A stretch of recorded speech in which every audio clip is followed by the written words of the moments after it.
Evangelho do segundo domingo da Páscoa, ano B.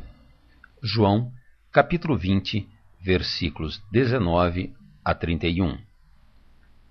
Ao anoitecer daquele dia, o primeiro da semana, estando fechadas, por medo dos judeus, as portas do lugar onde os discípulos se encontravam, Jesus entrou e, pondo-se no meio deles, disse: A paz esteja convosco.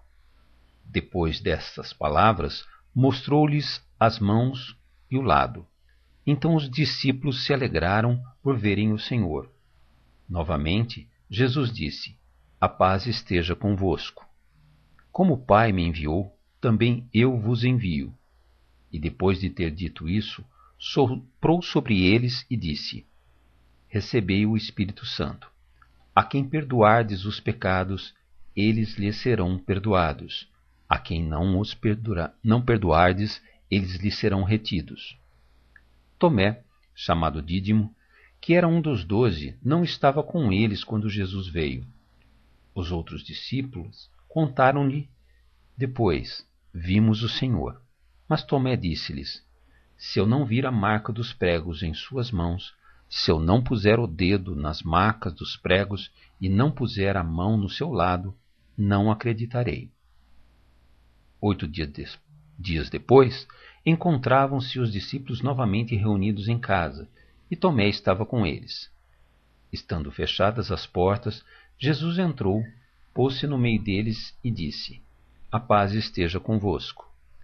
Depois disse a Tomé: Põe o teu dedo aqui e olhe as minhas mãos. Estende a tua mão e coloca-a no meu lado. E não sejas incrédulo, mas fiel. Tomé respondeu: Meu Senhor e meu Deus.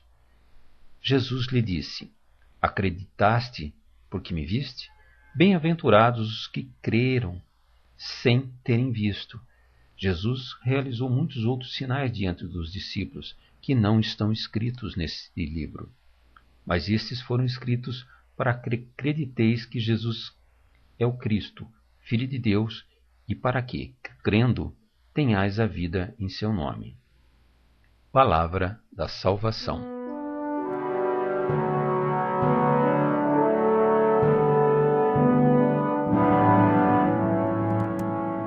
Aos domingos à tarde, as primeiras comunidades cristãs se reuniam para celebrar a ressurreição de Jesus, a vitória da vida sobre a morte, pois foi na tarde do domingo da Páscoa que Jesus ressuscitado apareceu aos discípulos. Porém, a condição em que eles estavam reunidos, fechados atrás de paredes, não era condizente com a liberdade e a vida, e sim com a opressão e a morte, pois as portas estavam trancadas e sentiam muito medo das autoridades dos judeus.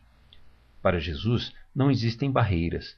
Ele entrou, ficou no meio deles e fez uma mesma saudação da sua despedida: A paz esteja com vocês. Para tranquilizá-los, pois ele já estava ali e a presença dele trazia segurança aos seus seguidores.